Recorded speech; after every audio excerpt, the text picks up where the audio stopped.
Welcome back again sa ating... Hello guys! So welcome back again at ang ating Pure Fast Talk, and with me today is... And... So, si Gia ang magtatanong sa atin ngayon. Yes. Oh my God! Hello! Ready na ba kayo? Grabe ka! Guilty or not guilty? May moment na inuna yung orcade sa sakas. Guilty! Mas masaya ako eh. Mag-ina ko. Guilty! Guilty. Okay. Guilty or not guilty? May nakakawala sa orcade. Ayun! Hindi na kami Guilty! Guilty! Pero sa amin na. Kami dalawa. Guilty or not guilty? Sinadyang hindi mag-reply sa mga messages. Ay, not guilty. Kasi ako, from the... Ako not guilty din, parang nakakalimutan. Parang... Nakalimutan ko. Nakalimutan. ko, Nakita. pero Pero- nakalimutan ko. Parang akala ko narinig ko, ganun talaga pag bata. Ay, Guilty or not guilty? Nag-reply ng noted or nag-hard react sa chat kahit di naman binasa ng buo yung mismong message. Ay, not guilty. Eto guilty. guilty ako! Pero alam ko yung context. Like, nag-noted na kagad ako kasi alam ko, okay. Parang nabasa ko na, parang ito yung update. Okay, alam ko na to. Bakit dinamit ko sarili ko? Guilty or not guilty?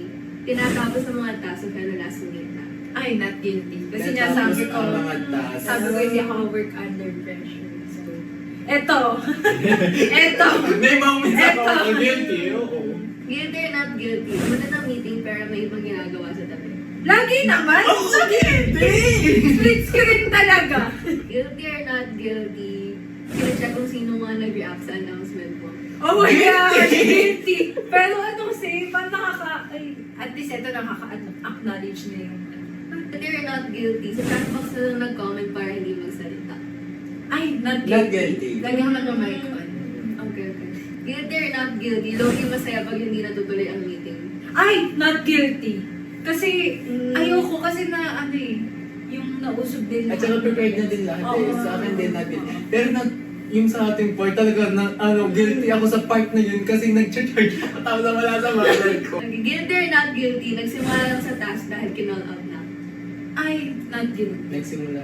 Kasi ako, feeling ko kami yung nag-initiate kami. So, Okay. Hindi pala yung presidents. Guilty or not guilty? Nagstay sa meeting kahit hindi ka kailangan para lang may mukhang involvement ka. Parang ako yun. Nasa guilty! Lalo na sa like, Ay, Guilty or not guilty? Nareklamo sa mga pinapagawa. not guilty. Kasi, may bashes. hindi ako, Guilty. nagreklamo sa, Sa mga Pinapagawa. not guilty. Ay, ako nagre-reklamo sa mga Ah, pinapagawa. Hindi. not guilty. Bakit Not guilty ka dyan. Hindi, akala ko pati ako. Guilty or not guilty? Nag-screenshot ng mga juicy conversations sa GC. Tapos, saan nilagay? Siya Screenshot lang. Screenshot ba? Screenshot? Hindi ko not guilty ako. Not guilty. Kasi ako nai-screenshot. Ako na-trauma ako nung sinabihan na baka pwede akong makulong. Yung parang yung friends lang namin, tapos inano namin na parang, uy, wag may screenshot, baka makulong, kukulong kita. So, sige, never naman. Kung condition na wag na, gano'n. Guilty or not guilty? May crush or nagka-crush or...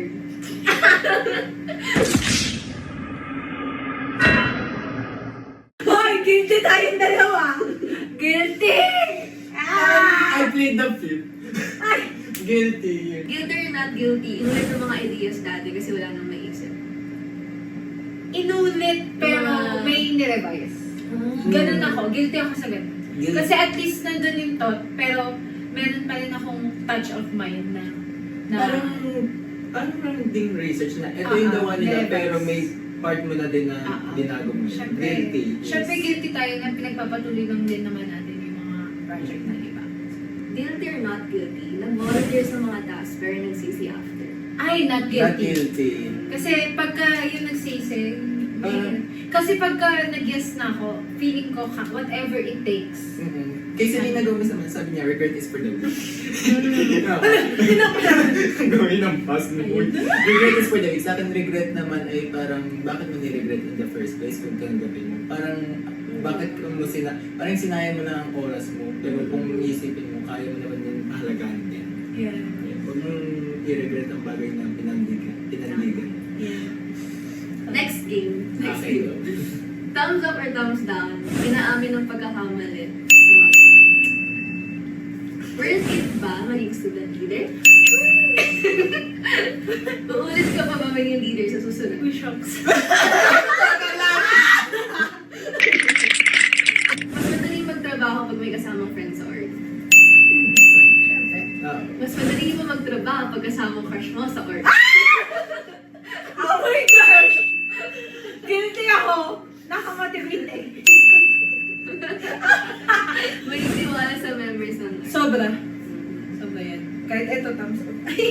Handa ka bang tumulong sa iba kahit nahihirapan ka na? Yes! Yes. Pinagdad mo lang yung mga toxic na members. No. Kasi may process. Oh, talagang may process. Kasi kung may nakikita kang wrong with your members, kailangan hindi mo din balik. Pero not to the point na manghimasa ka naman alam. Sadyang kung nakikita mo ng toxic sila, dapat ikaw as leader din, yung na kausapin siya or mag-read siya. Ako, I have to say, may moments na dinidema.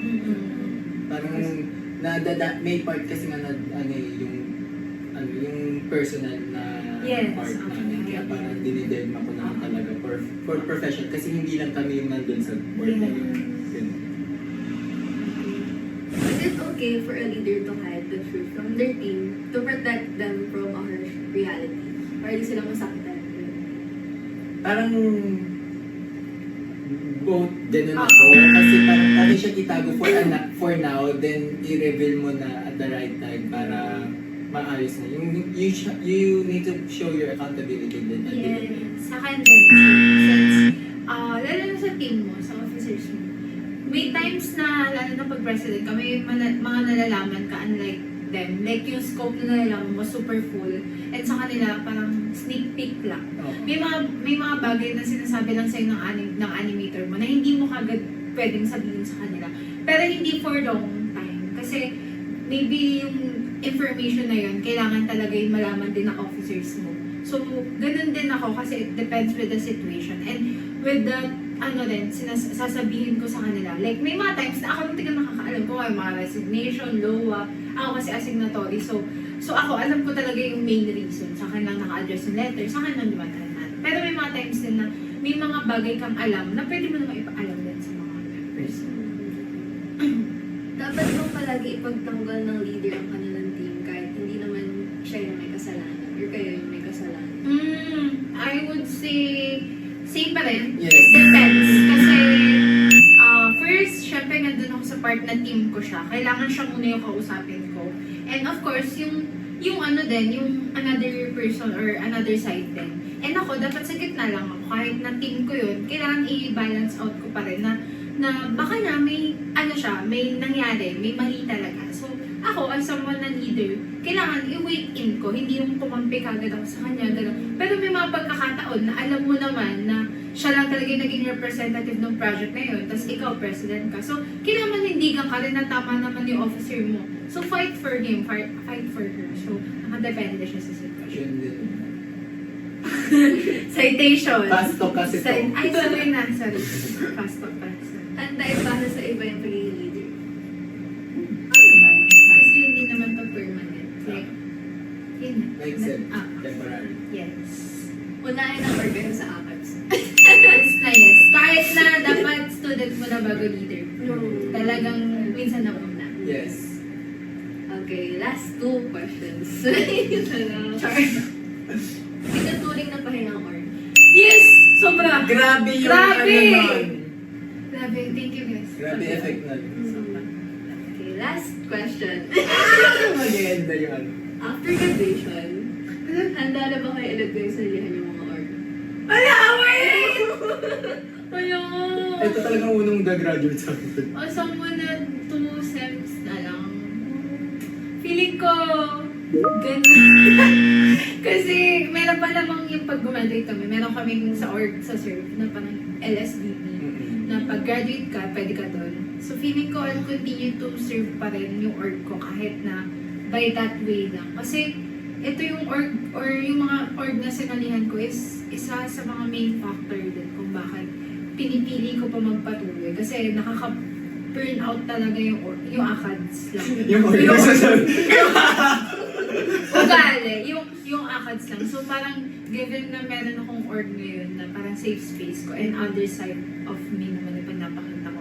So I would like na may pagpatuloy. Na actually isa rin sa main reason kung bakit ako nag-org. Kasi parang gusto ko, pagka tumanda ako, magkaroon ako ng org na ako yung founder. So isa rin yun. So I think sana magawa ko siya. So Sa akin, yes, lalo na yung nabibuild na dito sa LTF. Parang kahit may 2 taon pa ako, parang kapag, tawang-tawa ay, sorry.